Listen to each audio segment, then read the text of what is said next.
Hello everyone, my name is Katie Aquino, also known as Miss Metaverse, and today I'm going to be talking about women and the future. And also data, digital literacy, the maker family, and where we're headed, and what is the future of beauty. These are all topics that are really important for women, for entrepreneurs, for business owners, for companies, because we need to understand what women in the future are going to be like and what their lives will be like. Why? Because women are the greatest consumers, because women are going to make up much more than half of the world's population, and it's more important now than ever to understand women and to respect their privacy and to teach good digital citizenship. So what is the future of beauty? Today we see so many celebrities, they get all kinds of surgeries done. They get Botox, they get collagen injections, and a big problem that we see is these women who are just spending every single dollar they have to either look like their ideal beauty or to just be a better version of their own selves. And where we're headed right now is there are scientists all over the world that are not only trying to find ways to prolong our lives, but also to find ways for us to reverse the aging process. And what we're going to see in the coming years ahead, in say 2020, 2030, are going to be new kinds of beauty, and we're going to be shifting the paradigm that we currently have when it comes to the standard of ideal beauty. In the future, by 2050, more than half of the world's population are going to be women. So how is that going to affect us in the future?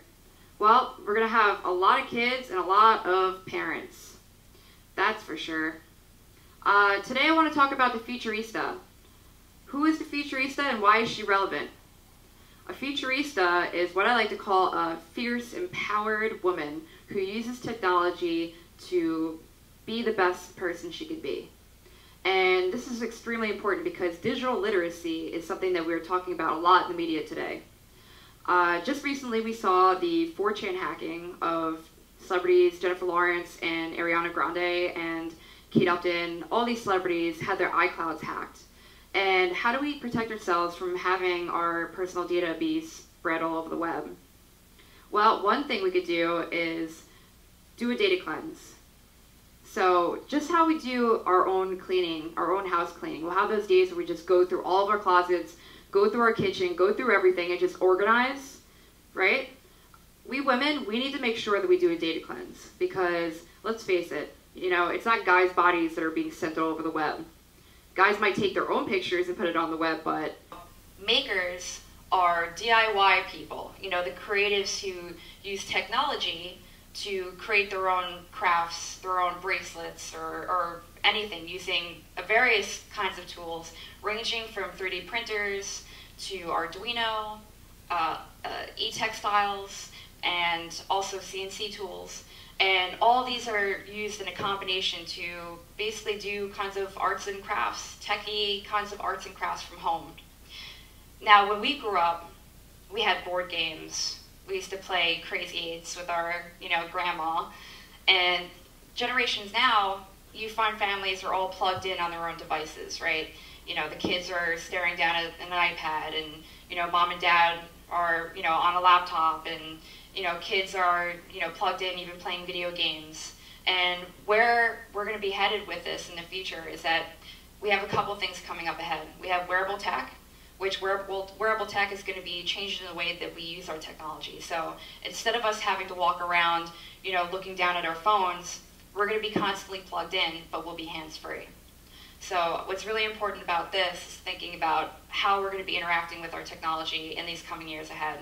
And with this maker community, I think it's going to be very important for families to reconnect with one another. And even if that means, creating t-shirts that light up from home, or if it means 3D printing your own robot and having the robot become a part of your family.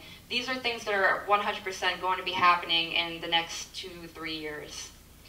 Intel has already created the 21st Century Robot Project. And the 21st Century Robot Project is, they created a robot named Jimmy.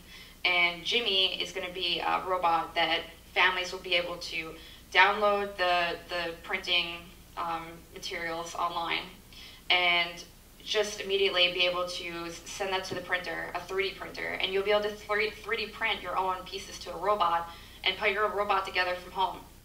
The average woman ingests over 100 toxins and chemicals before she has breakfast. What does this mean for our health?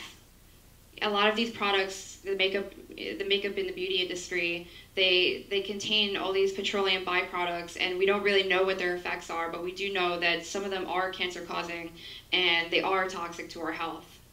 And thanks to this digital age that we live in, it's becoming unacceptable for us to be using these products that we know can cause cancer and other disease or illness.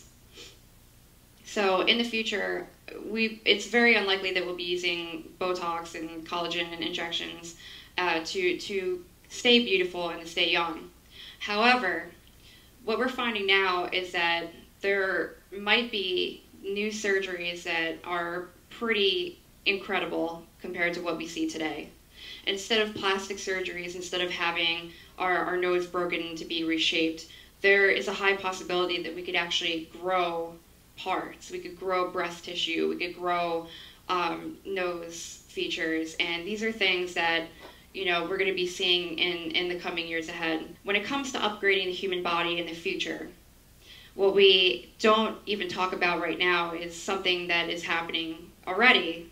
We have 2 official, recognized cyborgs living on Earth today. How many of you actually watched that video of the girl who received a cochlear implant to hear for the first time? How cool is that? Isn't it? It's so exciting to be seeing how technology is literally helping the blind see and helping the deaf hear.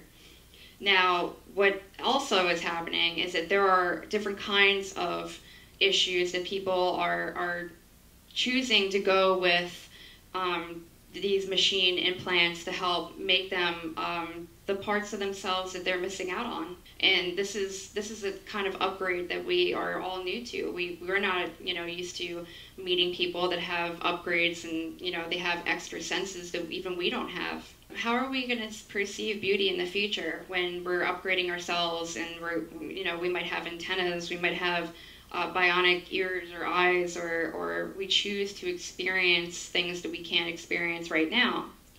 Obviously, it's going to create something out of the norm that we see today. And I think that everyone's differences are going to be more widely accepted. I think that we're going to finally become a more global culture.